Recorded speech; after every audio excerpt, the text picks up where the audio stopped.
Los vicios no son crímenes. Una vindicación de la libertad moral. Lysander Spooner, escrito y publicado en el año 1875.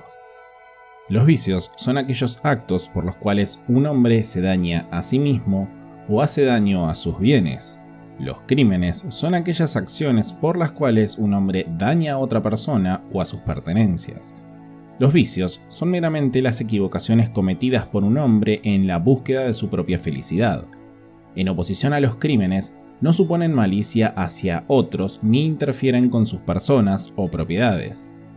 En el caso de los vicios, falta la esencia misma del crimen, es decir, el designio de dañar la persona o la propiedad del otro. Es en principio de la ley que no puede haber crimen sin intención criminal, es decir, sin intención de invadir la persona o la propiedad de otro. Pero nadie se dedica a un vicio con una intención criminal de tal índole. La persona ejerce su vicio exclusivamente por su propia felicidad, sin la más mínima malicia hacia los demás, a menos que esta clara distinción entre vicios y crímenes sea establecida y reconocida por la ley. No podrá haber sobre la tierra cosas tales como el derecho individual, la libertad o la propiedad, junto con el correspondiente e igual derecho de otro hombre al control de su propia persona y propiedad. El gobierno que proclame que un vicio es un crimen y lo castigue en tanto tal, intenta falsificar la naturaleza misma de las cosas. Sería tan absurdo como proclamar verdadera la falsedad o falsa a la verdad. Cada acto voluntario en la vida de un hombre es o bien virtuoso o bien vicioso. Esto quiere decir que o bien está en conformidad o bien está en conflicto con las leyes naturales de la materia o del espíritu de las que dependen su salud y bienestar físico, mental y emocional. En otras palabras, cada acto de su vida tiende en lo general a la felicidad o a la infelicidad. Ningún acto de toda su existencia es indiferente.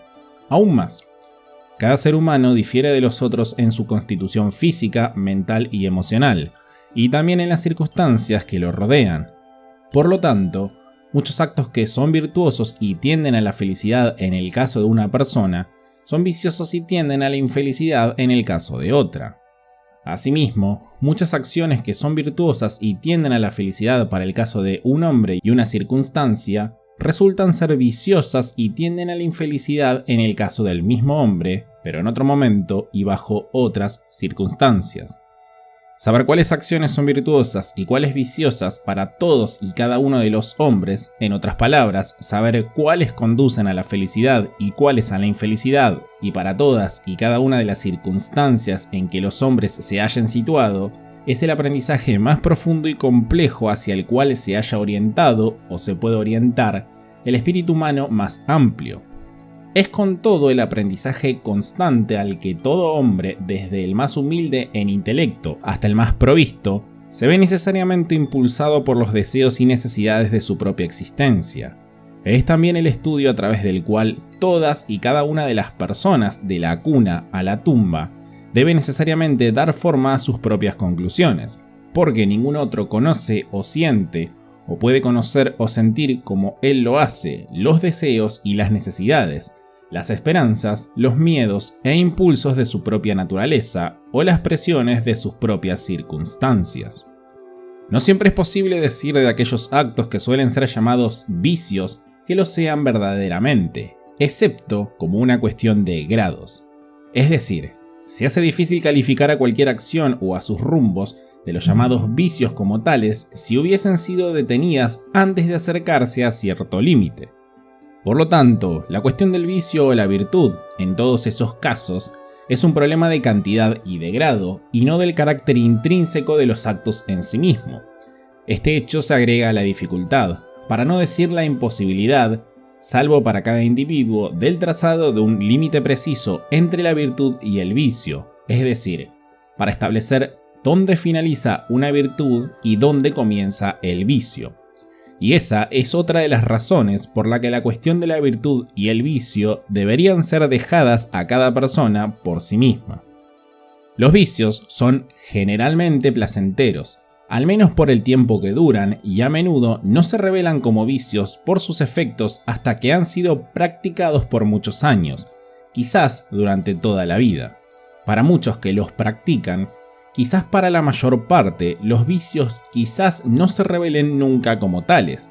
Las virtudes, por otra parte, parecen a menudo tan rigurosas y escaparadas, requieren de tanto del sacrificio de como mínimo buena parte de la felicidad presente, y los resultados que las confirman como virtudes son a menudo tan distantes y evasivos, de hecho tan absolutamente imperceptibles para los espíritus de tantos hombres, especialmente de los jóvenes, que si partimos de la verdadera naturaleza de las cosas, no puede haber conocimiento universal, ni siquiera general, que pueda determinar qué son virtudes.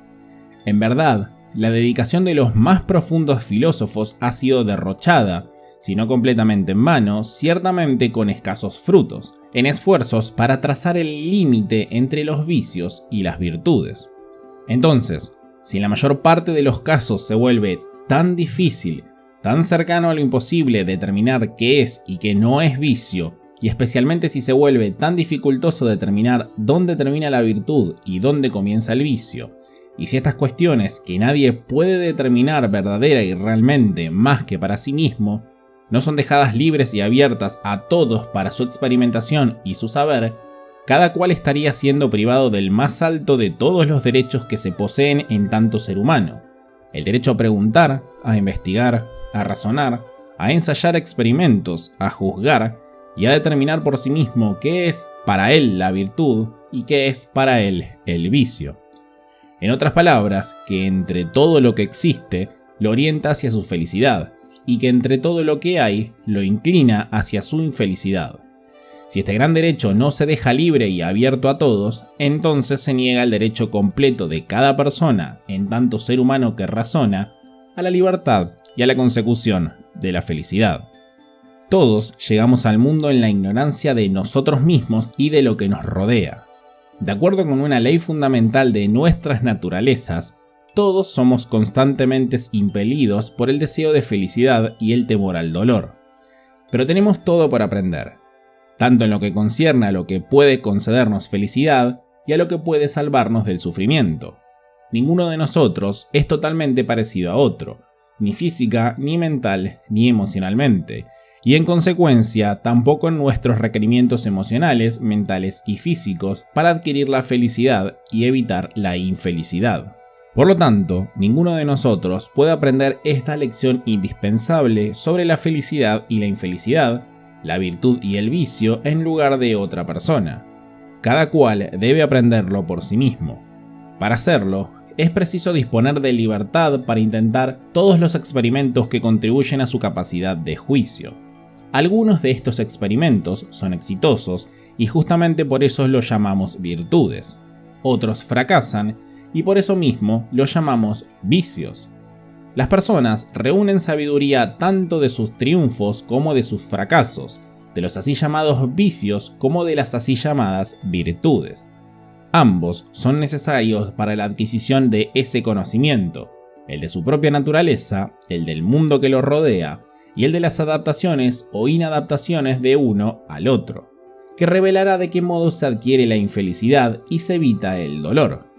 Y si se impide a las personas intentar estos experimentos para su propia satisfacción, estarán restringidas de adquirir tal saber y consecuentemente de descubrir el gran propósito y deber de sus vidas. Ningún hombre tiene la obligación de tomar en cuenta la palabra de otro o de ceder a la autoridad de otro en un tema tan vital y con respecto al cual nadie puede ni podría tener mayor interés que él mismo. Nadie puede fiarse sin peligro de las opiniones ajenas, porque descubriría que las opiniones de los otros no concuerdan entre sí. Ciertas prácticas han sido llevadas a cabo por millones de personas a través de sucesivas generaciones, y muchos han aseverado que conducen hacia la felicidad, y que son por lo tanto virtuosas. Hombres distintos, en otras épocas o países o bajo circunstancias diferentes, han sostenido como resultado de sus experiencias y observaciones que esas acciones tienden a la infelicidad y que son, por lo tanto, viciosas. Para la mayoría, la cuestión de la virtud y el vicio ha sido, como vimos, una cuestión de grado, es decir, del alcance de ciertas acciones y no del carácter intrínseco de cada acto en sí mismo. Por lo tanto, el tema en cuestión ha sido tan variado y tan infinito como lo son las variedades de mentes, de cuerpos y de individuos que habitan el mundo. Y la experiencia pasada ha dejado un número infinito de estas cuestiones sin resolver. De hecho, apenas se puede decir que se haya resuelto alguna. En el fragor de esta interminable variedad de opiniones, ¿qué hombre o qué grupo de hombres tiene el derecho de decir en relación con las acciones particulares? Nosotros hemos hecho este experimento y determinado cada una de las cuestiones involucradas. Nosotros lo hemos determinado, no solo para nosotros mismos, sino para todos. Y a todos aquellos que sean más débiles que nosotros, los forzaremos a actuar en obediencia a nuestras conclusiones. Nosotros no pasaremos por ulteriores experimentos o indagaciones y consecuentemente nadie adquirirá mayor conocimiento. ¿Quiénes son los hombres que tienen derecho a decir esto? No hay tales hombres. Quienes lo dicen, o bien son desvergonzados impostores y tiranos que detendrían el progreso del conocimiento, usurparían el control absoluto de las mentes y cuerpos de sus contemporáneos, y por lo tanto deben ser resistidos instantáneamente. O bien esos hombres son tan ignorantes de sus propias debilidades y de su verdadera relación con los otros hombres que no merecen otra consideración que el desprecio y la lástima más completos. Sabemos que hay hombres así en el mundo. Algunos solo intentan ejercer su poder en el interior de una pequeña esfera, sobre sus hijos, sus vecinos, sus conciudadanos y sus connacionales. Otros intentan ejercerlo en una escala mayor. Por ejemplo, un anciano, en Roma, con la ayuda de unos pocos subordinados, intenta decidir sobre todas las cuestiones del vicio y la virtud, esto es, sobre la verdad y la falsedad, especialmente en asuntos religiosos. Él pretende saber y enseñar que ideas y prácticas religiosas son orientadoras o fatales para la felicidad de una persona, y no solo en este mundo, sino también en el próximo. Afirma estar inspirado milagrosamente para el desempeño de dicha tarea. Acepta virtualmente, de este modo, como hombre sensato, que nada menos que la inspiración milagrosa podría calificar a alguien para ella. De todos modos, esta inspiración milagrosa fue ineficaz a la hora de resolver estas cuestiones, a no ser unas pocas.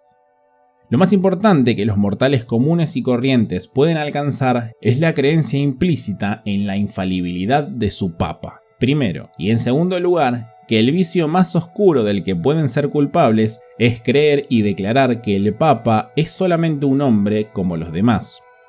Les llevó entre 1500 y 1800 años capacitarse para alcanzar conclusiones tan definitivas sobre estos dos puntos vitales. Y sin embargo, parecería que el primero de ellos debe necesariamente ser establecido antes que cualquier otra cuestión, porque hasta que no se determine su propia infalibilidad, no podrá decidir nada con autoridad. De cualquier modo, ha intentado o pretendido juzgar también sobre otros temas, y quizás intente o pretenda hacerlo en el futuro con unas pocas cuestiones más si llegara a encontrar a alguien que lo escuche. Pero su éxito, hasta ahora lejano, no alienta por cierto la creencia de que será capaz de determinar todas las preguntas en torno al vicio y la virtud, incluso en su tan peculiar departamento religioso, de modo tal de enfrentar las necesidades de la humanidad. Él o sus sucesores sin duda se verán compelidos, y esto no ocurrirá en un día muy lejano, a admitir que emprendieran una tarea para la cual su inspiración milagrosa era inadecuada, y que por necesidad, cada ser humano debe ser dejado libre para establecer todas las cuestiones de esta clase por sí mismo. Y no es poco razonable suponer que todos los demás papas, en esferas más pequeñas y diversas, hayan llegado algunas veces a encontrarse con la misma conclusión. Ninguno, por cierto, sin reclamar para sí la inspiración sobrenatural, hubiera emprendido una tarea para la cual obviamente nada menos que la inspiración sobrenatural es adecuada. Y claramente, ninguno abandonaría su propio criterio para enseñar a otros, a menos que sea el primer convencido de que esos otros tienen algo más que el conocimiento humano corriente sobre el asunto. Si esas personas que gustan pensarse dotadas con el poder y el derecho de definir y castigar los vicios de otros hombres volvieran sus pensamientos hacia su interior, probablemente hallarían mucha tarea para hacer en el hogar, y descubrirían que una vez cumplida, estarían muy poco dispuestos a hacer más para corregir los vicios ajenos que es simplemente ofrecer el resultado de sus experiencias y observaciones. En esta esfera, sus trabajos podrían quizás llegar a ser útiles, pero en la esfera de la infalibilidad y la coerción, probablemente y por razones bien conocidas, tendrán incluso menor éxito en el futuro de lo que tuvieron en el pasado. Por las razones antes dadas, se hace ahora obvio que el gobierno sería por completo impracticable si tuviera que tomar conocimientos de los vicios y además castigarlos como crímenes. Todo ser humano tiene sus vicios. Prácticamente todos los hombres tienen una gran cantidad, y los hay de toda clase: fisiológicos, mentales, emocionales, religiosos, sociales, comerciales, industriales, económicos, etcétera, etcétera. Si el gobierno tuviera que tomar jurisdicción sobre todos ellos y castigarlo en tanto crímenes, entonces, para ser consistente, debería hacerlo con todos por igual, y debería punirlos en forma imparcial. La consecuencia sería que todos estaríamos en prisión por nuestros vicios. No quedaría nadie afuera para cerrar las puertas de las celdas. De hecho, no podrían hallarse tribunales suficientes para juzgar a los transgresores, ni prisiones suficientes para alojarlos. Toda la industria humana de adquisición de conocimiento e incluso de obtención de los medios de subsistencia quedaría bajo arresto, porque todos estaríamos bajo juicio constante o encarcelados a causa de nuestros vicios. Pero incluso si fuera posible encarcelar a todos los viciosos, nuestro conocimiento de la naturaleza humana nos dice que, como regla general, ellos se volverían aún más viciosos en prisión de lo que eran afuera de ella. Un gobierno que castigara a todos los vicios imparcialmente es una imposibilidad tan obvia que hasta el momento no se ha encontrado, ni se encontrará a nadie tan insensato como para proponerlo. Lo más que ha sido propuesto es que el gobierno castigue algunos vicios, quizá unos pocos, de los que se estiman son los más grasos. Pero esta discriminación es absurda, ilógica y tiránica. ¿Qué derecho asiste a una persona que diga castigaremos los vicios de otros hombres, pero nadie deberá castigar los nuestros? Restringiremos a otros hombres la posibilidad de buscar su propia felicidad de acuerdo con la idea que se hagan de la misma, pero nadie deberá restringirnos en la búsqueda de nuestra propia felicidad de acuerdo con la idea que nos hicimos de ella. Restringiremos a otros hombres la adquisición de cualquier conocimiento experimental que sea orientador de su propia felicidad, pero nadie deberá restringirnos en la búsqueda de la nuestra. Nadie, excepto bribones o mentecatos, piensan en proponer suposiciones tan absurdas. Y sin embargo, evidentemente, es solo sobre tales suposiciones que cualquiera puede reclamar el castigo de los vicios ajenos, a la vez que exigir una excepción al castigo de los propios. Tal cosa llamada gobierno, conformada por asociación voluntaria, nunca habría pensado en castigar todos los vicios si ello supusiera penarlos imparcialmente por igual, porque nadie quiere una institución así, ni se le sometería voluntariamente. Pero un gobierno formado por la asociación voluntaria para el castigo de todos los crímenes es un asunto razonable, porque todos quieren protección para sí mismo contra todo tipo de crímenes, y también reconocen la justicia de su propia punición si cometiera alguna. Resulta ser una imposibilidad natural que un gobierno disponga del derecho de castigar personas por sus vicios, porque es imposible que un gobierno disponga de cualquier derecho excepto del que ya disponían los individuos que lo componen, en tanto individuos. Nadie puede delegar a un gobierno derechos que no posee. Ahora bien, nadie excepto los tontos o los impostores pretenderían tener, en tanto individuo, el derecho de castigar a otros hombres a causa de sus vicios.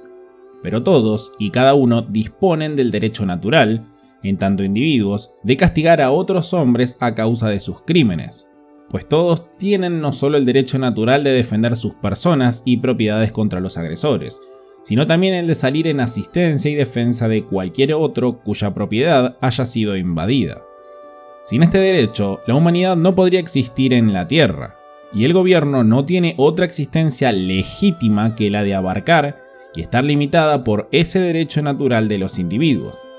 Pero la idea de que cada hombre dispone del derecho natural a decidir qué cosas son virtudes y cuáles vicios, es decir, qué es lo que contribuye a la felicidad del vecino y qué no, y a punirlo por todo aquello que no contribuya a esto, es lo que nadie ha tenido la imprudencia o locura de aseverar hasta el día de hoy. Solo aquellos que pretenden que el gobierno tiene algún poder legítimo, un poder que ningún individuo o grupo de individuos le ha delegado o podría delegarle, son quienes pretenden que el gobierno dispone del poder legítimo para castigar los vicios. Se daría en el caso de un papa o un rey que dicen haber recibido autoridad directamente del cielo a fin de gobernar sobre sus prójimos, el hecho de reclamar el derecho, en tanto vicerregentes de Dios, de castigar a los hombres a causa de sus vicios. Pero es un absurdo consumado que un gobierno que afirme que deriva su poder de la garantía de sus gobernados exija tal poder, porque todos saben que el gobierno nunca otorgaría esa garantía.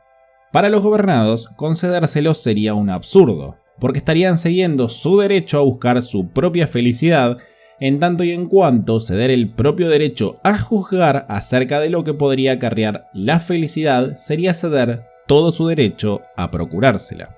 Nos damos cuenta ahora de qué asunto fácil, simple y razonable es un gobierno para el castigo de los crímenes, comparado con otro que castigue los vicios.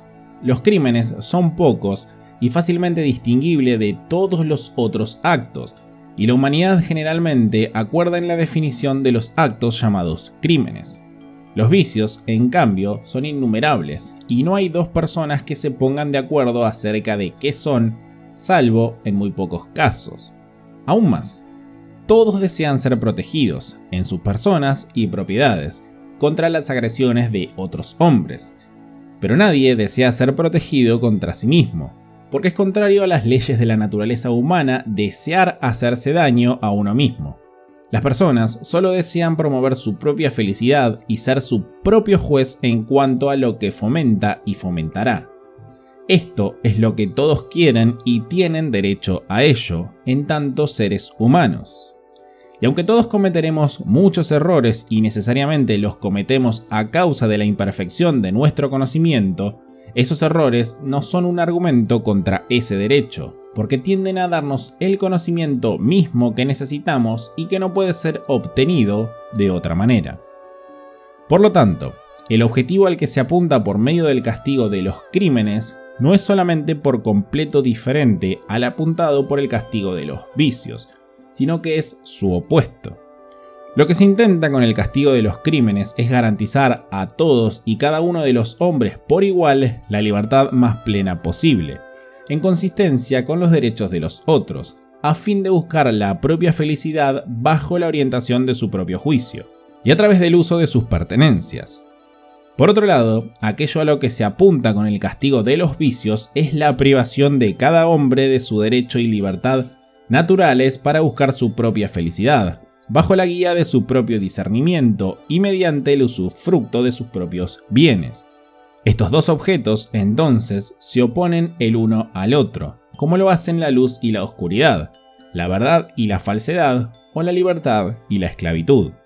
Son por completo incompatibles, y suponerlos abarcables por el mismo gobierno es un absurdo, una imposibilidad.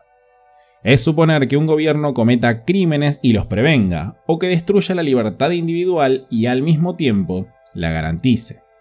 Finalmente, sobre esta cuestión de la libertad individual, cada persona debe juzgar por sí misma qué es orientador y necesario para su bienestar y qué le es destructivo, porque si omite realizar esta tarea ella misma, nadie más puede hacerlo en su nombre, y nadie más intentará hacerlo por él, salvo en unos pocos casos. Papas y sacerdotes y reyes se arrogarán hacerlo en su nombre en ciertos casos, si se les permite, pero lo harán solo en la medida en que haciéndolo puedan administrar sus propios vicios y crímenes. Lo harán solo si pueden transformar a esas personas en sus bufones y esclavos. Muy a menudo los padres, sin duda con mejores motivos, intentan la misma tarea. Pero en tanto aplican la coerción o restringen a los niños en el hacer cosas que no son verdaderamente peligrosas, cometen un daño más que un bien. Es una ley de la naturaleza que la obtención de conocimiento y la incorporación del mismo en el propio ser sea lograda por cada cual. Nadie, ni siquiera los padres, pueden explicarle la naturaleza del fuego de modo tal que lo conozca antes de sentirlo. La persona debe experimentarlo por sí misma y debe quemarse antes de que pueda saberlo.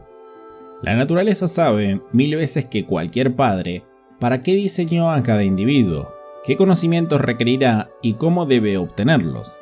Sabe que sus propios procesos para comunicar ese conocimiento no solo son los mejores, sino también los únicos que pueden ser eficaces. Los intentos de los padres de hacer de sus niños seres virtuosos no son otra cosa que intentos para mantenerlos en la ignorancia del vicio. Son poco más que intentos de enseñarles a conocer y preferir la verdad manteniéndolos en la ignorancia de la falsedad. Son intentos de hacer que busquen y aprecien la salud manteniéndolos en la ignorancia de la enfermedad y de todo aquello que causa la enfermedad. Son intentos de hacer que amen la luz, manteniéndolos en la ignorancia de la oscuridad. En pocas palabras, son poco menos que intentos de hacer que los niños sean felices manteniéndolos en la ignorancia de todo aquello que les cause infelicidad. En tanto y en cuanto los padres pueden ayudar a sus hijos en su posterior búsqueda de felicidad, simplemente proporcionándole los resultados de sus propias razones y experiencias. Eso es algo bueno, y es un deber natural y apropiado. Pero imponer coerción en asuntos con respecto a los cuales los niños son razonablemente competentes como para juzgar por ellos mismos es solamente un intento de mantenerlos en la ignorancia. Y esto es una tiranía y una violación del derecho de los niños a adquirir conocimiento por sí mismos, tanto conocimiento como deseen, al igual que lo es la misma coerción impuesta sobre personas mayores. Tal coerción, ejercida sobre los niños, es una negación de su derecho a desarrollar las facultades que la naturaleza les ha proporcionado y hacer aquello que deben ser por su designio. Es una negación de su derecho a sí mismos y al uso de sus propios poderes. Es una negación de su derecho a adquirir el más valioso de todos los conocimientos, a saber, el conocimiento que la naturaleza, esa gran maestra, siempre está dispuesta a impartirles. Los resultados de tal coerción no son el convertir a los niños en más sabios o virtuosos, sino en ignorantes, y en consecuencia, la coerción los vuelve débiles y viciosos. Perpetúa así a través de ellos, de época en época, la ignorancia, las supersticiones, los vicios y los crímenes de los padres. Esto está probado en cada página de la historia del mundo. Aquellos que sostienen opiniones opuestas a estas son aquellos cuyas teologías falsas o viciosas o cuyas ideas viciosas generales les han enseñado que la raza humana se entrega naturalmente al mal y no al bien, a la falsedad más que a la verdad, que la humanidad no orienta naturalmente sus ojos hacia la luz, sino que ama la oscuridad más que la luz, y que los hombres encuentran su felicidad solamente en aquellas cosas que causan su miseria. Pero estos hombres que exigen del gobierno el uso de su poder para prevenir el vicio dirán: reconocemos el derecho de un individuo a buscar la felicidad según su manera de ser, y consecuentemente a ser tan vicioso como le plazca. Solamente exigimos que el gobierno prohíba la venta de esos artículos que les permiten proveer su vicio. La respuesta a esto es que la venta de cualquier artículo, independientemente del uso que se haga del mismo, es legalmente un acto de perfecta inocencia. La calidad del acto de venta depende por completo de la calidad del uso para el cual es vendido el objeto. Si el uso es virtuoso y legal, entonces su venta para ese uso particular es virtuosa y legal. Si el uso es vicioso, entonces la venta del mismo para ese uso es viciosa. Si el uso es criminal, entonces la venta para ese uso es criminal. El vendedor es, como mucho, solamente un cómplice en el uso que se hace de los artículos vendidos. Trátese de un uso virtuoso, vicioso o criminal. Donde el uso es criminal, el vendedor es un cómplice del crimen y punible como tal. Pero donde el uso es solamente vicioso, el vendedor es solo un cómplice del vicio y no es punible. ¿Acaso el gobierno no tiene derecho a detener el avance de quienes se dirigen a la autodestrucción? La respuesta es que el gobierno carece de derecho alguno en este asunto. en tanto las personas así llamadas viciosas se mantengan sanas, compos menti, y en la capacidad de ejercer el juicio razonable y el autocontrol. Porque en tanto continúen sanas, se les debe permitir juzgar y decidir por ellas mismas si sus así llamados vicios lo son realmente, si verdaderamente las están llevando a la destrucción y si en general quieren llegar allí o no. Cuando pierdan el juicio non compos mentis y no sean capaces de juicio razonable o de autocontrol, sus amigos y vecinos, o el gobierno, deberán hacerse cargo de ellas y protegerlas del daño y de todas las personas que les pudieran hacer daño, del mismo modo en que lo haría en caso de que su insanía les hubiera advenido por otras causas que sus supuestos vicios. Pero porque sus vecinos suponen que un hombre está en el camino de su autodestrucción a partir de sus vicios, de allí no se sigue entonces que esté fuera de sus cabales, non compos mentis, ni que sea incapaz de juicio razonable o autocontrol, dentro de los significados legales de dichos términos.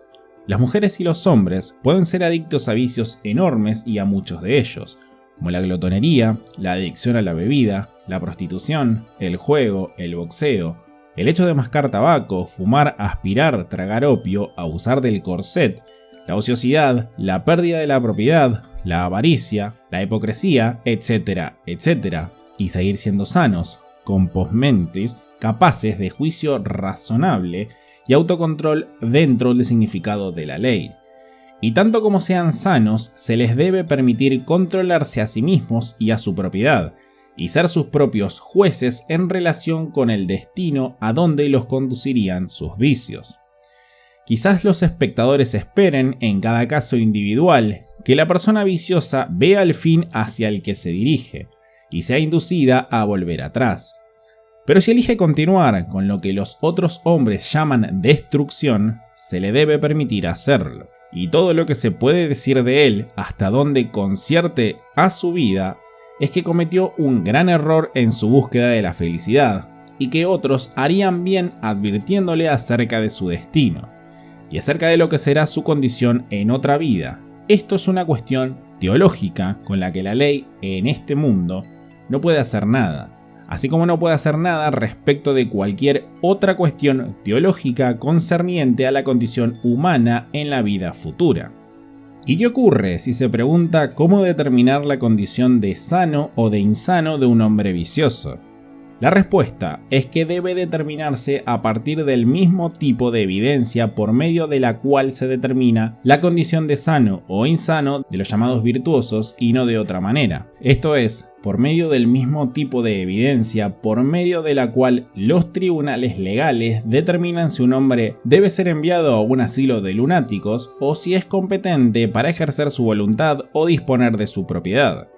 Cualquier duda debe pesar a favor de su condición de sano, como en todos los demás casos, y no a favor de su insanía.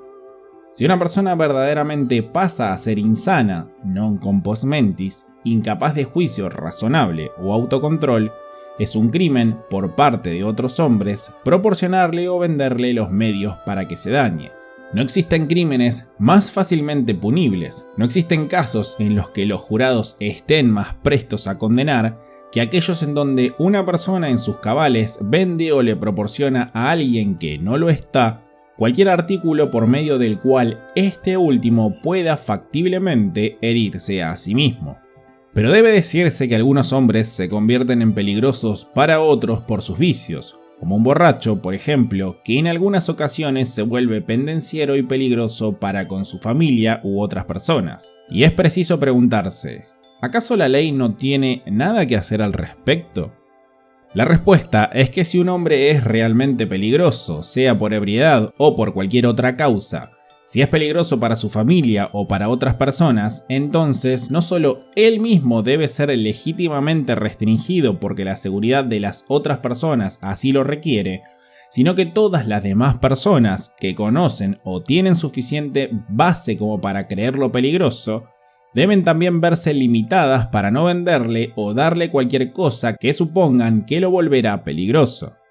Pero por el hecho de que un hombre se vuelva pendenciero y peligroso después de haber bebido licores espirituosos y porque sea un crimen darle o venderle licor a ese hombre, De ello no se sigue que sea un crimen vender licor a los cientos y miles de otras personas que no se vuelven ni pendencieras ni peligrosas por tomarlo. Antes de que un hombre sea declarado culpable de crimen por vender licor a un hombre peligroso, debe demostrarse que el hombre particular al cual se le vendió el licor era peligroso, y además que el vendedor sabía o tenía un sustrato razonable como para suponer que el hombre se convertiría en peligroso por el solo hecho de tomarlo. La presunción de la ley es, en todos los casos, que la venta es inocente, y la carga de la prueba de que es criminal en cualquier caso particular descansa en el gobierno, y se debe demostrar que ese caso particular es criminal independientemente de los demás. Conforme a estos principios, no hay dificultad en declarar culpables y castigar a los hombres por la venta o el regalo de cualquier artículo a otro hombre que se convierta en peligroso por medio de su uso. Se dice, sin embargo, con frecuencia que algunos vicios son molestias, públicas o privadas, y que las molestias pueden ser disminuidas y castigadas. Es cierto que cualquier cosa que sea verdadera y legalmente una molestia, pública o privada, puede ser disminuida y castigada. Pero no es cierto que los meros vicios privados de un hombre sean, en ningún sentido legal, molestias para otro hombre o para el público. Ningún acto de una persona puede ser una molestia para otra a menos que obstruya de algún modo o interfiera la seguridad del otro y su uso o disfrute silencioso de lo que es suyo con todo derecho. Cualquier cosa que obstruya una carretera pública es una molestia y debe ser suprimida y castigada. Pero un hotel en donde se venden licores, una casa de licores o incluso una tienda de licores, como se les llama, no obstruye una carretera pública, así como tampoco lo hace una casa de lencería, una joyería o una carnicería. Todo lo que envenene el aire o lo convierta en ofensivo o poco saludable, todo ello es una molestia. Pero ni un hotel ni una casa de licores envenenan el aire o lo convierten en ofensivo o poco saludable para las personas externas. Cualquier persona que obstruya la luz a la que todo hombre tiene derecho legalmente es una molestia. Pero ni un hotel ni una casa de licores obstruyen la luz de nadie, excepto que una iglesia, una escuela o una residencia también lo obstruya. Sobre esta base, sin embargo, los primeros no son ni más ni menos molestos que los que serían los segundos. Algunas personas tienen la costumbre de decir que una casa de licores es peligrosa del mismo modo que la pólvora. Pero no existe analogía posible entre ambas. Es creíble que la pólvora estalle por accidente, especialmente por las fogatas que son frecuentes en las ciudades. Por esas razones, es peligroso que haya personas y propiedades en su inmediata vecindad. Pero no es creíble que los licores exploten de esa manera y por lo tanto no son molestias peligrosas en ninguno de los sentidos en que lo es la pólvora en las ciudades. Pero se dice, nuevamente, que los lugares para beber se llenan con frecuencia con hombres ruidosos y alborotadores que perturban la calma del vecindario y el sueño y el descanso del resto de los vecinos.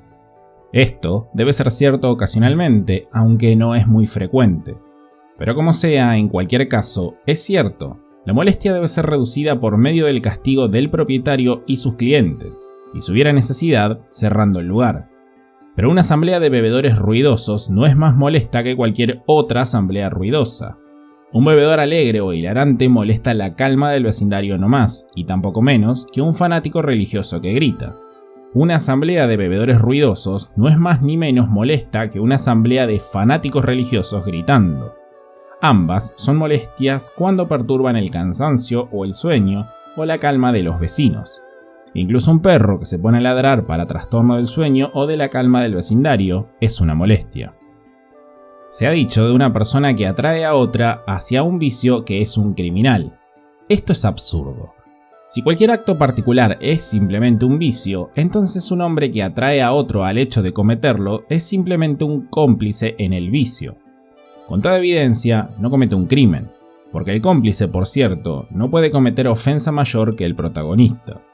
Se supone que toda persona sana, con postmentis, poseída por el juicio razonable y el autocontrol, será mentalmente competente para sopesar por sí misma todos los argumentos que se le esgriman en pro y en contra para persuadirla de que haga o no determinado acto, en tanto no se haya recurrido al fraude para engañarla.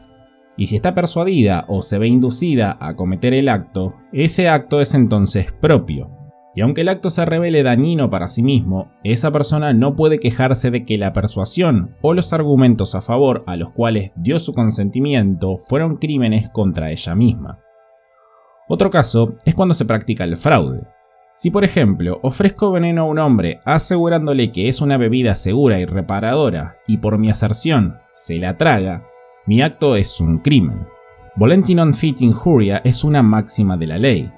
Para quien hace algo voluntariamente no hay daño posible, esto es, ningún daño legal. Y cada persona sana, compos mentis, capaz de ejercer el juicio razonable en el hecho de juzgar la verdad o falsedad de las representaciones o la persuasión a la cual presta su consentimiento, hace algo voluntariamente, a los ojos de la ley, y hace caer sobre sí mismo la completa responsabilidad de sus actos, si no se cometió fraude intencional a su propósito. Este principio, el que dice que para quien hace algo voluntariamente no hay daño posible, no tiene límite excepto en el caso de los fraudes o en el caso de personas que no poseen juicio razonable como para juzgar en un caso particular. Si una persona que posee juicio razonable y no fue engañada por el fraude consiente en practicar el vicio más grosero y entonces hace caer sobre sí mismo los sufrimientos o pérdida de mayor rango moral, físico o pecuniario, entonces no puede alegar que fue legalmente engañada. Para ilustrar este principio, tomemos el caso de la violación. Tener conocimiento carnal de una mujer contra su voluntad es el mayor crimen que se pueda cometer contra ella, y es cercano al asesinato. Con su consentimiento, no es para nada un crimen, sino a lo sumo un vicio. Vemos el mismo principio operar en el caso de los boxeadores. Si solo pongo uno de mis dedos sobre una persona de otro contra su voluntad, no importa cuán ligeramente y no importa qué poco daño le haga, entonces este acto es un crimen. Pero si dos hombres acuerdan salir y golpearse mutuamente hasta transformar sus rostros en una jalea, no es un crimen, sino solo un vicio. Incluso los duelos en general no fueron considerados crímenes porque la vida de cada hombre es solamente de él y las partes se ponen de acuerdo en que cada uno puede tomar la vida del otro, si puede, por medio del uso de armas sobre las que también hay acuerdo y en conformidad con ciertas reglas que también fueron mutuamente asentadas. Y esta es una visión correcta del asunto, a menos que se pueda decir, como probablemente no se pueda, que la ira es una locura, que priva tanto a los hombres de su razón como los convierte en incapaces de juicio razonable. El juego es otro ejemplo del principio de que para quien hace algo voluntariamente no hay daño posible. Si tomo para mí, aunque sea un solo centavo de la propiedad de un hombre sin su consentimiento, entonces el acto es un crimen. Pero si dos hombres con posmentis y que poseen juicio razonable como para juzgar la naturaleza y los posibles resultados de sus actos se sientan juntos y cada uno de ellos voluntariamente apuesta su dinero contra el dinero del otro en un golpe de dados y uno de ellos pierde sus propiedades enteras, por más amplias que sean, entonces esto no es un crimen, sino solo un vicio. No es un crimen incluso ayudar a una persona a suicidarse si está en posesión de su razón. Es una idea algo más habitual que el suicidio es en sí mismo evidencia concluyente de insanía. Pero a pesar de que en general es una evidencia muy fuerte de insanía, no es de ningún modo concluyente en todos los casos. Muchas personas de las que no se duda que posean cabal estado de razón se suicidaron para escapar de la vergüenza de una exposición pública por sus crímenes o para evitar alguna otra calamidad mayor. El suicidio, en estos casos, no habrá sido quizás prueba de la mayor sabiduría, pero por cierto no fue prueba de falta de juicio razonable alguno. Y al estar dentro de los límites del juicio razonable, si alguna persona lo ayudó proveyéndole el instrumento o de algún otro modo. Y si en tales casos no es crimen ayudar a un suicida, entonces, ¿cuán absurdo sería decir que es un crimen ayudarlo en cualquier acto que sea realmente placentero y sobre el cual una gran parte de la humanidad acuerda en que es útil? Pero algunas personas tienen la costumbre de decir que el uso de licores espirituosos es la gran fuente del crimen, es lo que llena nuestras prisiones de criminales y es razón suficiente para prohibir su venta. Quienes dicen esto, si hablan seriamente, hablan de modo ciego y tonto. Evidentemente, pretenden ser comprendidos como si dijeran que un amplio porcentaje de todos los crímenes cometidos entre los hombres lo son por personas cuyas pasiones criminales se ven excitadas en ese momento por el consumo de licores y como consecuencia del consumo. Esta idea es completamente absurda. En primer lugar, los mayores crímenes cometidos en el mundo son en su mayor parte causados por la avaricia y la ambición. Los mayores entre todos los crímenes son las guerras llevadas adelante por los gobiernos con la finalidad de saquear, esclavizar y destrozar a la humanidad. En segundo lugar, los siguientes crímenes en importancia dentro de los que se cometen en el mundo están igualmente determinados por la avaricia y la ambición. Se cometen no por pasión repentina, sino a través de la iniciativa de hombres calculadores, que conservan la cabeza fría y la mente clara, y que no guardan el menor pensamiento respecto al hecho de que pueden ir a prisión o a causa de ellos. Son cometidos no tanto por hombres que violan las leyes como por hombres o por sus instrumentos que las hacen.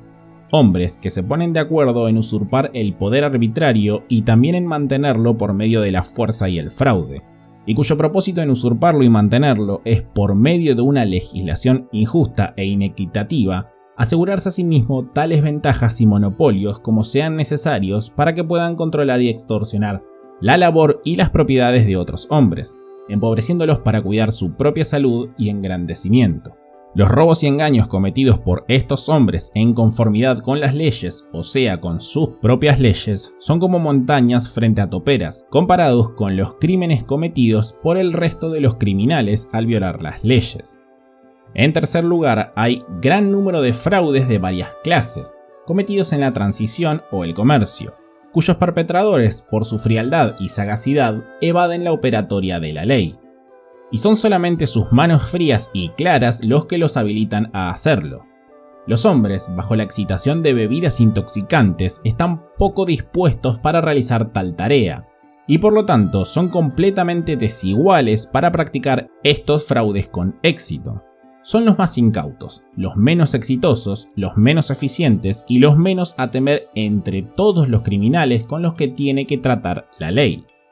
En cuarto lugar, los ladrones declarados, los asaltantes, los falsificadores y los fraudulentos que acosan a la sociedad no son otra cosa que bebedores imprudentes. Sus negocios corresponden a un carácter tan peligroso como para admitir los riesgos en los que incurren.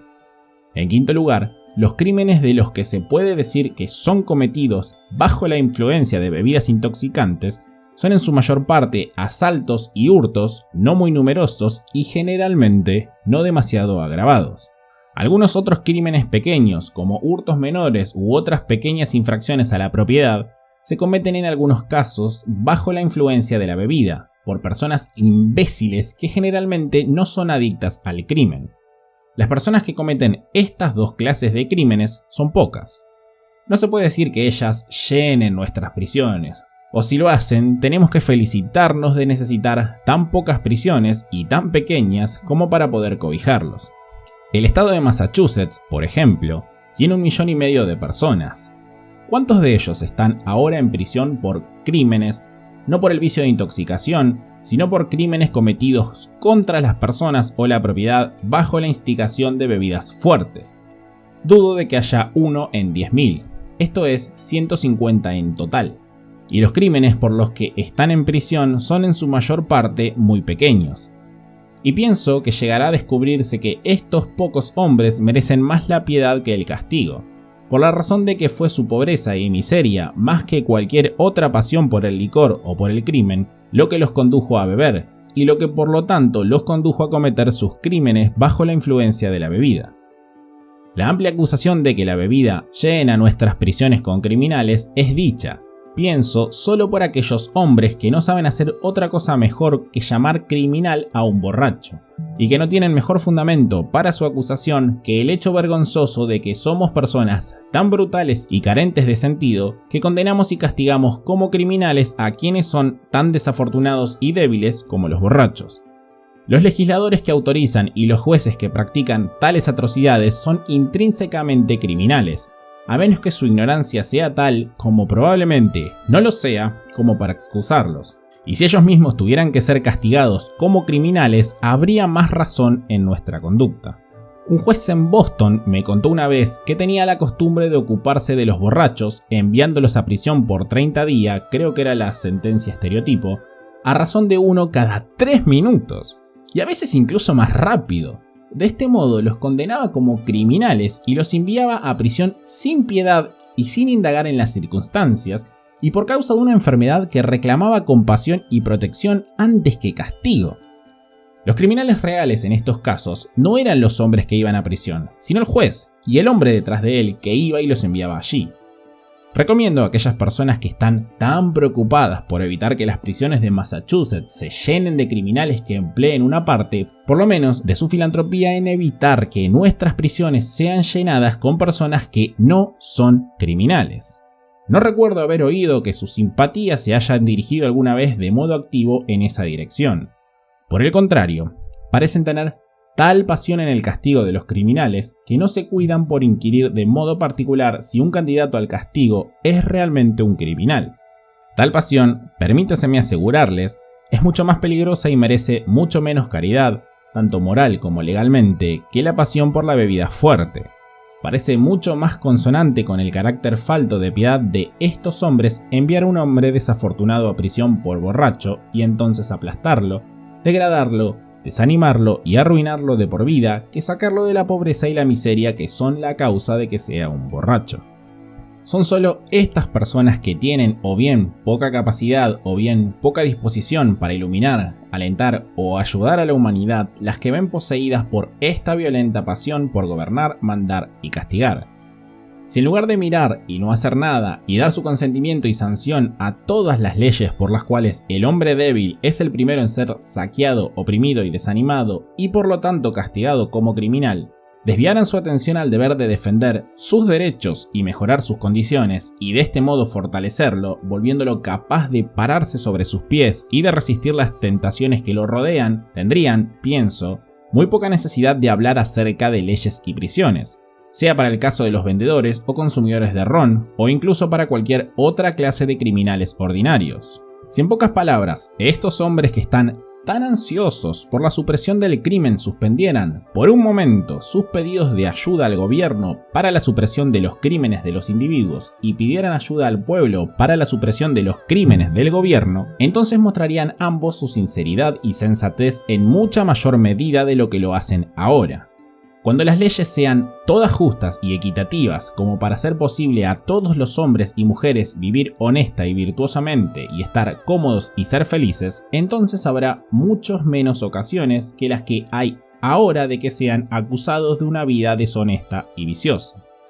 Pero debe ser dicho una vez más que el consumo de licores espirituosos conduce a la pobreza, y que por lo tanto produce mendigos y seres gravosos para quienes pagan impuestos, y he aquí razón suficiente como para prohibir su venta. Existen varias respuestas a este razonamiento.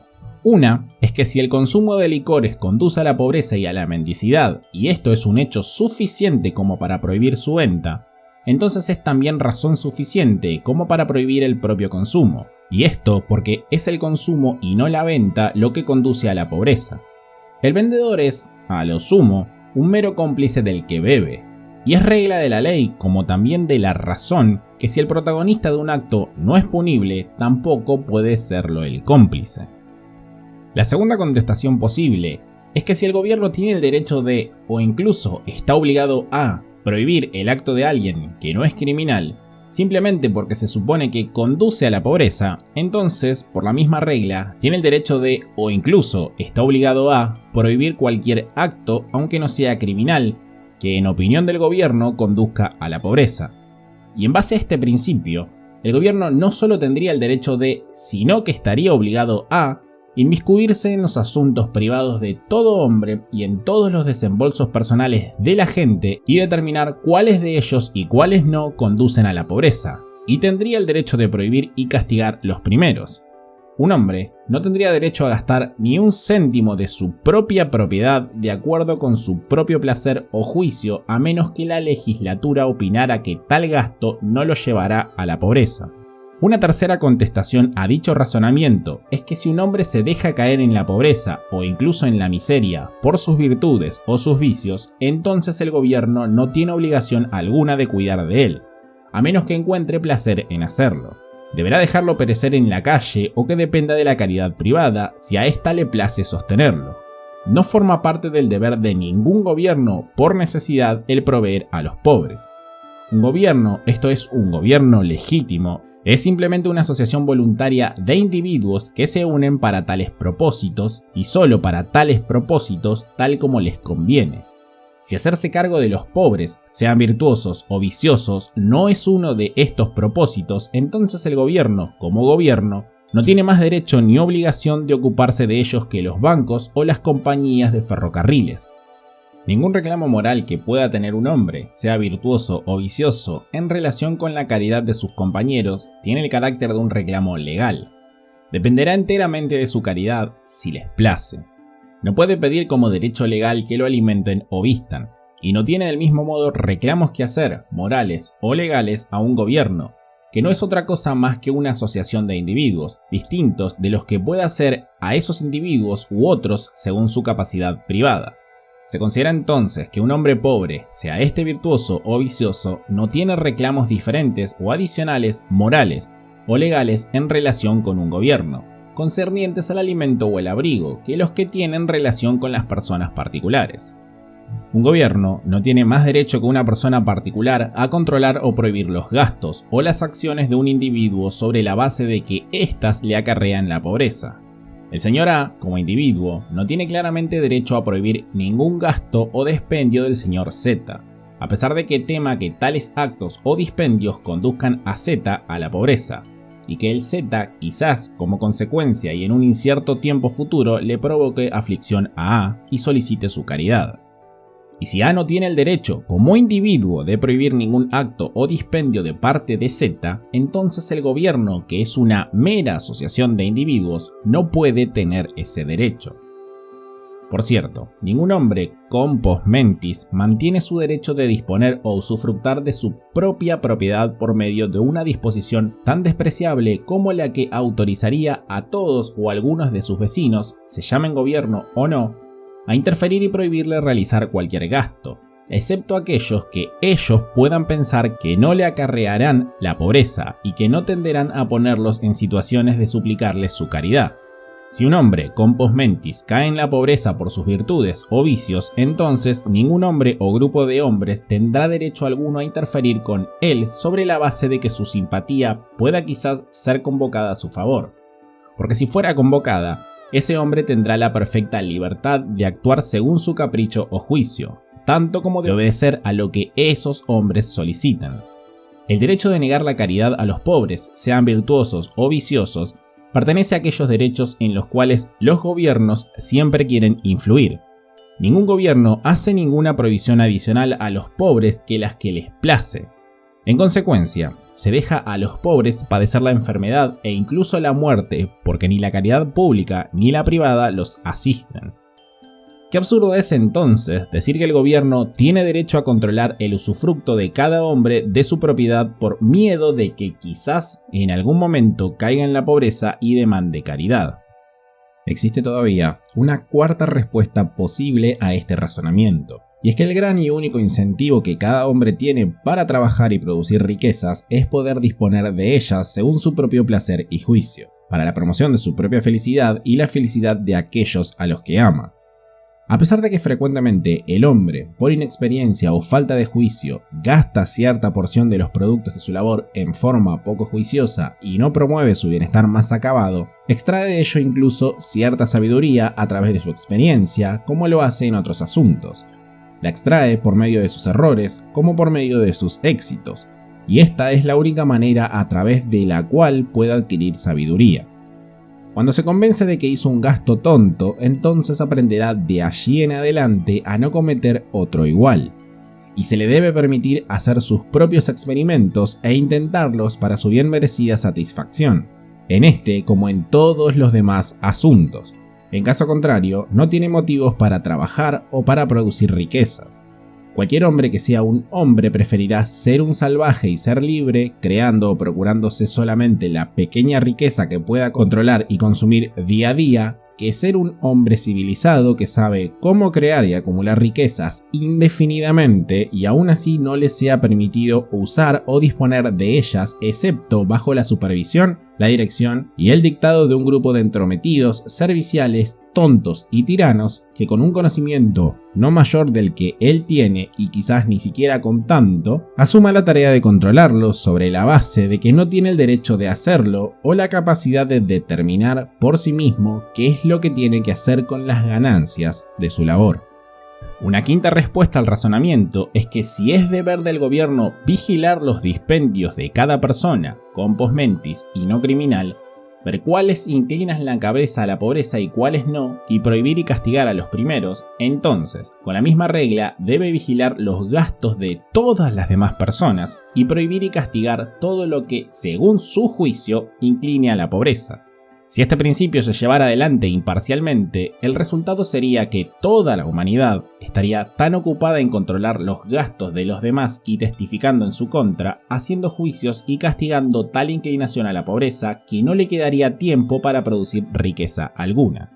Cualquier persona capaz de trabajo productivo estaría o bien en prisión, o bien haciendo de juez, o bien de jurado, de testigo o carcelero. Sería imposible crear las cortes suficientes como para realizar los juicios o edificar las cárceles necesarias para albergar a los ofensores. Toda labor productiva cesaría y los tontos que tenían tanta intención de prevenir la pobreza no solo caerían todos en ella, en la prisión o en la hambruna, sino que además conducirían a todo el mundo a la pobreza, la prisión y la hambruna. Si se dice que un hombre debe estar, por lo menos, legítimamente obligado a mantener a su familia y que en consecuencia debe abstenerse de todo gasto que, en opinión del gobierno, tienda a inhabilitarlo para cumplir ese deber, se pueden dar varias respuestas. Pero esta es suficiente. Ningún hombre, salvo un tonto o un esclavo, querría reconocer familia alguna como suya si este reconocimiento pudiera ser convertido en excusa por parte del gobierno para despojarlo de su libertad personal o del control de su propiedad. Cuando a un hombre se le permite su libertad natural y el control de su propiedad, su familia es en general y casi universalmente el principal objeto de su orgullo y afección, y querrá, no solo voluntariamente, sino para su mayor placer, emplear sus mejores poderes mentales y corporales, no para simplemente brindarles las necesidades y comodidades habituales, sino para prodigarle todos los lujos y elegancias que su labor pueda procurarle. Un hombre no entra en ninguna relación moral o legal con su mujer o hijos para hacer nada por ellos, excepto lo que pueda hacer en forma consistente con su libertad personal y su derecho natural de controlar su propia propiedad y su propio juicio. Si un gobierno puede intervenir y decir a un hombre compos mentis que cumple con su deber para con su familia, porque cumple su propio deber y de acuerdo con su mejor juicio, por más imperfecto que sea, nosotros, el gobierno, sospechamos que usted no está empleando su labor del modo más ventajoso para su familia. Nosotros consideramos que sus gastos y su disposición de su propiedad no son tan juiciosos como debería serlo para el interés de su familia. Y por lo tanto nosotros, el gobierno, lo colocaremos a usted y a sus propiedades bajo vigilancia especial y le prescribiremos qué debe hacer y qué no con usted mismo y su propiedad. Su familia de a quien más deberá dirigirse a nosotros, el gobierno, y no a usted para su sostén. Entonces, si un gobierno puede hacer esto, todo el orgullo del hombre, toda la ambición y la afección concernientes a su familia serían aplastados, tanto como puede aplastarlos la tiranía humana, y ya nunca tendrá una familia, que pueda reconocer públicamente como suya, ni arriesgará su vida o propiedad por derrocar tal tiranía insultante, ultrajante e insufrible. Y cualquier mujer que quiera que su esposo, si él es compos mentis, se someta a tal insulto contranatural y a tal injusticia, será completamente indigna de su afecto, o de cualquier cosa salvo la repugnancia y el desdén. Y quizás él le haga entender a ella que si eligió confiar en el gobierno para su manutención y la de los niños en lugar de confiar en él, debe entonces confiar en el gobierno quedándose sola. Incluso, otra respuesta autosuficiente al razonamiento de que el consumo de licores espirituosos conduce a la pobreza es que como regla general, este razonamiento coloca el efecto delante de la causa. Asume de que es el consumo de licores lo que causa la pobreza, en vez de pensar que es la pobreza lo que provoca el consumo de licores. La pobreza es pariente casi natural de toda la ignorancia, el vicio, el crimen y la miseria que existen en el mundo. ¿Por qué una parte tan grande de la clase trabajadora inglesa es borracha y viciosa? Por cierto, no porque estas personas sean por naturaleza peores que otras, sino que su extrema y desesperanzada pobreza las mantiene en la ignorancia y servidumbre, destruye su coraje y el respeto de sí mismos, los expone a tantos insultos constantes, a tantos daños, a tantas insensantes y amargas miserias de todo tipo, y finalmente los conduce a tal desesperación que lo que les compra el breve respiro de la bebida o de otros vicios es el alivio presente. Esta es la causa principal de que la borrachera y otros vicios prevalezcan entre la clase trabajadora de Inglaterra. Si esos trabajadores de Inglaterra que hoy son borrachos y viciosos hubieran tenido las mismas oportunidades y protecciones en la vida que las que tuvieran las clases más afortunadas, si hubieran sido criados en hogares confortables, felices y virtuosos en vez de en otros escuálidos, desgraciados y viciosos, si hubieran tenido la oportunidad de adquirir conocimiento y propiedades y la oportunidad de volverse inteligentes, confortables, felices, independientes y respetados, y la posibilidad de garantizarse todos los goces intelectuales, sociales y domésticos que la labor honesta y bien retribuida les permite asegurarse, si hubieran podido tener todo esto en vez de haber nacido a una vida sin esperanzas y de trabajo sin recompensas, con la certidumbre de la muerte en el taller, entonces habrían estado tan libres de sus vicios actuales y de su debilidad como aquellos que les hacen reproches. No tiene sentido decir que la borrachera o cualquier otro vicio solo aumenta sus miserias, porque tal es la naturaleza humana, la debilidad de la naturaleza humana, si se quiere, porque los hombres pueden soportar solo una cierta cuota de miseria antes de que su esperanza y coraje se quiebren y cedan a casi todo lo que les prometa el alivio presente o la mitigación del dolor, a pesar de que su costo sea mayor miseria a futuro. Predicar moralidad o temperancia a personas tan desgraciadas en vez de aliviar sus sufrimientos o mejorar sus condiciones es solamente insultar su infortunio. ¿Acaso aquellos que tienen la costumbre de atribuir la pobreza de los hombres a sus vicios, en vez de sus vicios a la pobreza, como si cada persona pobre o la mayor parte de las personas pobres fueran especialmente viciosas, podrán decirnos si toda la pobreza que en el lapso del último año y medio aumentó tan repentinamente, como ocurrió en su momento, como para colarse en al menos 20 millones de personas en Estados Unidos, se produjo como consecuencia natural de las borracheras o de cualquier otro de los vicios? ¿Fue la borrachera de los hombres o cualquier otro de sus vicios la que paralizó como un corte de luz todas las industrias gracias a las cuales vivían y que solo unos días antes estaban en actividad tan próspera? ¿Fueron sus vicios los que lanzaron a la porción adulta de esos 20 millones a la calle sin trabajo y los obligaron a consumir sus pequeños ahorros, si tenían alguno, y luego a convertirse en mendigos de trabajo y al fracasar en esto, mendigos de pan? ¿Fueron los vicios los que de repente y sin prevención llenaron los hogares de tantos con carencia, miseria, enfermedad y muerte? No, claramente no fue ni la borrachera ni cualquier otro vicio de estas personas trabajadoras las que les acarrió toda esta ruina y desgracia. Y si no fue eso, ¿qué fue? Esta es la cuestión que debe ser resuelta. Desde el momento en que ocurre repetidamente y ocurrió constantemente antes de nosotros y no puede ser dejado de lado. De hecho, la pobreza de la mayor parte de la humanidad a lo largo y ancho del mundo entero es el gran problema mundial. Que tal extrema y casi universal pobreza exista en todo el mundo y haya existido a través de todas las generaciones pasadas, prueba que esta pobreza se origina en causas que la común naturaleza humana de aquellos que la sufren no ha sido suficientemente fuerte hasta ahora para superar. Pero estas personas padecientes comienzan, al menos, a ver las causas y comienzan a estar resueltas a eliminarlas, cueste lo que cueste. Y aquellos que imaginan que no tienen otra cosa que hacer más que continuar atribuyendo la pobreza de los pobres a sus vicios y dándole prédicas contra esos vicios, no dentro de mucho se despertarán para descubrir que el tiempo de tales discursos ha terminado. Y la pregunta no será cuáles son los vicios de los hombres, sino cuáles son sus derechos. Traducción por Margarita Martínez y Cristian Ferrer. Muchas gracias por quedarte hasta el final del video. No te olvides de suscribirte, dejarme un like y comentarme en la caja de comentarios qué te pareció. Si este tipo de contenido te gusta, por favor apóyame a través de Patreon, Cafecito, Mercado Pago, transferencia bancaria o criptomoneda que podés encontrar en los enlaces en la descripción del video. También podés hacerlo desde la opción Unirte de YouTube. No te olvides de seguirme en mis redes sociales y unirte a mi canal de Telegram y Discord, donde solemos armar debates en torno a la situación política en general. También podés encontrar mi canal de Twitch, donde semanalmente hago un pequeño resumen de las noticias de la semana. Mi nombre es Lucas. creador de este espacio llamado Lecturas Libertarias. Así que nos vemos en un próximo video y hasta la próxima.